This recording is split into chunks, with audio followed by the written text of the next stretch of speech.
കുഞ്ഞുങ്ങളെ ചോദ്യം ഇതാണ്. എക്സ് വൈ എന്നീ സംഖ്യകളുടെ വ്യൂൽക്രമങ്ങളുടെ റെസിപ്രോക്കലിൻ്റെ ആവറേജ് എത്ര എന്നാണ് ചോദിച്ചിരിക്കുന്നത്. ആവറേജ് കാണുന്ന ബേസ് ലെവൽ ഇക്വേഷൻ എൻ്റെ കുട്ടികൾക്കറിയാം. തുകയെ എണ്ണം കൊണ്ട് ഹരിക്കുന്നത് ആവറേജ്. അപ്പോൾ ആദ്യം തുക കാണാം. ആരുടെ തുക?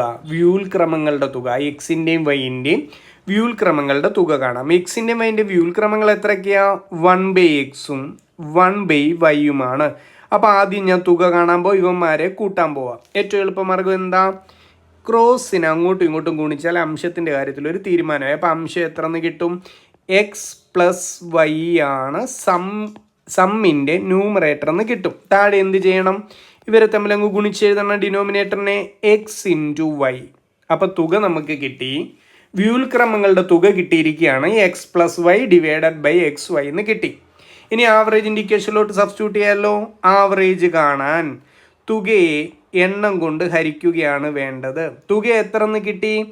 X plus Y divided by X Y എന്ന് തുക നമുക്ക് കിട്ടിയതേ ഉള്ളൂ. ഈ തുകയെ എന്തുകൊണ്ട് ഹരിക്കണം? എണ്ണം കൊണ്ട് ഹരിക്കണം. ഇവിടെ എത്ര പേരുടെ കഥയാണ് പറയുന്നത്? 2 പേരുടെ കഥയല്ലേ. 1/xൻ്റെയും 1/yൻ്റെ ആവറേജാണ് കാണുന്നത്. അപ്പോൾ എണ്ണം എത്ര എന്ന് ചോദിച്ചാൽ 2 ആണ്. ക്ലിയർ ആണോ? അപ്പോൾ ഇതിനെ സോൾവ് ചെയ്യുമ്പോൾ എന്ത് വരും? X plus Y divided by ആ 2ൻ്റെ പ്രസൻസ് ഡിനോമിനേറ്ററിൽ ഉണ്ടാവും. 2xy എന്ന് ഡിനോമിനേറ്ററിൽ വരും. ക്ലിയർ ആയോ? അപ്പോൾ എക്സിൻ്റെയും വൈൻ്റെയും വ്യൂൽക്രമങ്ങളുടെ ശരാശരിയാണ് കണ്ടുപിടിച്ച് വെച്ചിരിക്കുന്നത്. X plus Y divided by 2xy. Clear അല്ലേ? Okay, thank U.